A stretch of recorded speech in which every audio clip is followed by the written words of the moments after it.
بسم اللہ الرحمن الرحیم۔ السلام علیکم۔ روزانہ واقعات سننے کے لیے اس چینل کو سبسکرائب کریں۔ حضرت یوسف علیہ السلام کا ایک بہت پرانا دوست بڑی مدت کے بعد آپ علیہ السلام سے ملنے آیا۔ وہ بڑے ملکوں کی سیر اور تجربہ حاصل کر کے آیا تھا۔ حضرت یوسف علیہ السلام کے سامنے اس نے باہر قصے سنا ڈالے، پھر آپ علیہ السلام سے ظالم اور حاسد بھائیوں کا حال دریافت کیا تو آپ علیہ السلام نے جواب دیا، وہ کہانی دراصل ایک آزمائش تھی اور میں شیر نر تھا۔ ظاہر ہے کہ زنجیر میں جگڑ جانے کے بعد بھی شیر شیر ہی رہتا ہے، نہ کہ گیدڑ بن جاتا ہے۔ اگر شیر کی گردن میں زنجیر پڑی ہو تب بھی وہ بادشاہ ہی رہتا ہے۔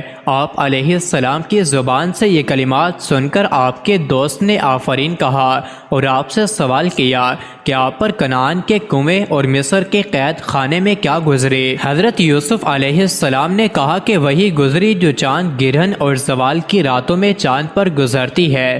جب بات ہو چکی تو آپ علیہ السلام نے اپنے دوست سے پوچھا کہ تم میرے لیے کیا سوغات لائے ہو؟ کیا تم نے سنا نہیں کہ دوستوں کے گھر خالی ہاتھ جانا ایسا ہی ہے جیسے پن چکی پر گیہوں کے بغیر جانا؟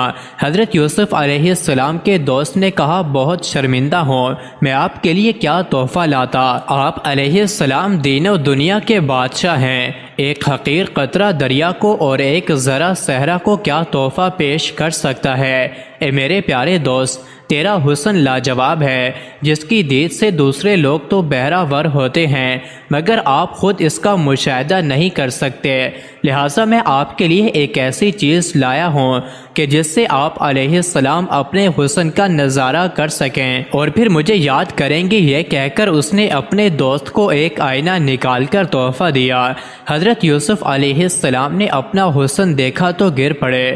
حضرت زلیخا نے سنا تو کہا کرتی تھی، سودائی مجھے میں نظر آتی تھی، دیوانی تجھے اب پتہ تجھ کو لگا اے بے خبر۔ حسن کا ہوتا ہے کہ دل پر اثر، آئینہ ایک ایسا دلکش تحفہ ہے کہ حسین اس میں اپنا نظارہ کرنے میں اتنے محو ہو جاتے ہیں کہ دنیا مافیہا سے بے خبر ہو جاتے ہیں، لیکن اللہ تعالیٰ کے حسن کا نظارہ کرنے والے بزرگ درویش دنیا سے بے خبر ہو کے اسی میں محو تماشا رہتے ہیں۔ محمد بن عبد الرحمن ہاشمی بیان کرتے ہیں کہ عید کے دن میں اپنی والدہ کے پاس آیا تو میں نے ان کے پاس گرد آلودہ لباس والی ایک خاتون کو دیکھا تو میری والدہ نے مجھ سے پوچھا کہ اسے پہچانتے ہو؟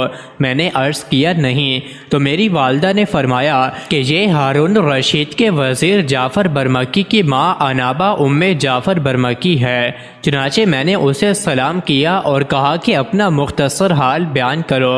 اس نے کہا کہ میں تمہیں ایک اپنی بات بتاتی ہوں جو عقل مندوں کے لیے عبرت ہے، وہ یہ کہ ایک روز میری یہی حالت تھی جسے تم دیکھ رہے ہو اور میرے گرد 400 کنیزیں خدمت کے لیے حاضر تھیں اور میرا گمان تھا کہ میرا بیٹا جعفر میرا نافرمان ہو گیا ہے اور اس نے مجھے گھر سے نکال دیا ہے، اس لیے آج عید کے دن تمہارے گھر آئی ہوں تاکہ تم مجھے بکری کی 2 کھالیں دے دو تاکہ میں ایک سے دوپٹہ اور دوسرے سے بڑا کمبل بنا لوں۔